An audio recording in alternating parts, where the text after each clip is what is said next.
அப்படின்னா ஆறுமுக ஆசாரி அவருக்கு ஒரு பெருமை கிடைத்தது அந்த இடத்திலே. அதே மாதிரி சிவகங்கை மாவட்டம் காளையார் கோவிலிலே, அந்த காளையார் கோவிலிலே ஒரு தேர் உண்டு. அந்த தேரை செய்தவர் எந்த ஆசாரி தெரியும்? குப்பமுத்தாஸ். அவ்வளவுதான் விஷயம். அப்ப ஆனா எங்க கேட்டா எங்க வேணாலும் நீங்க எட்டு பிடிப்பீங்களோ?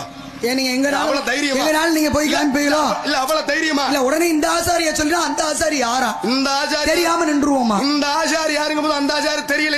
ஏங்க அப்படி கொட்டு விழுந்திருக்கும்? கெட்டன முடிச்சு போய் அலையறீங்க. கெட்டனம்ல திறமைக்கு பரிசு. அப்ப உங்களை சோதிச்சா திறமைக்கு பரிசு இருக்கு. குப்பமுத்து ஆசாரி என்ன பண்ணாரு? குப்பமுத்து ஆசாரி தேரை செய்தாருங்களோ.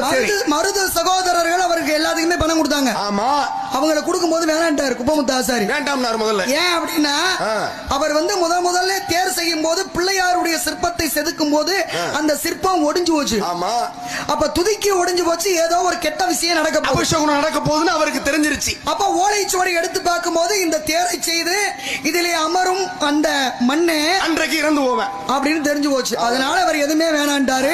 அன்றைக்கு வெள்ளோட்டம் கண்டு தேரை எடுக்கக்கூடிய நேரத்துல என்ன வேணும்னு கேட்டாங்க மருது சகோதரர்கள்.